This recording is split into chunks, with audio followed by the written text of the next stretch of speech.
Mga ka-Sir mga kabombo, nagbabala ang Metro Cotabato Water District o MCWD sa publiko hinggil sa posibleng pansamantalang pagkawala ng supply ng tubig at mahina o water pressure na mararanasan sa buong service area nito ngayong Martes sa Hunyo 9 mula alas 8 ng umaga hanggang alas 5 ng hapon.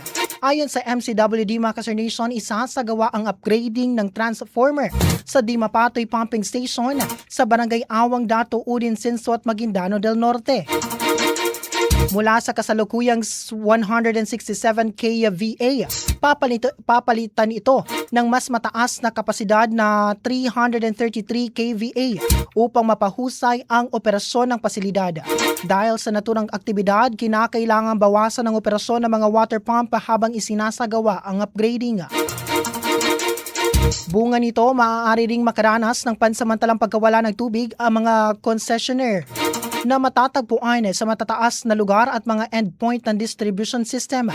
Samantala, ang iba pang mga lugar na sakop ng serbisyo ng MCWD ay inaasang makararanas ng mahinang presyon ng tubig sa itinagdang oras ng operasyon.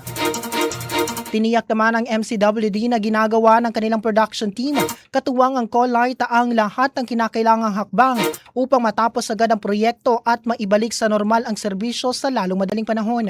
Pinapayuhan ng mga residente na mag-imbak ng sapat na supply ng tubig bago magsimula ang aktibidad upang maiwasan ang abala.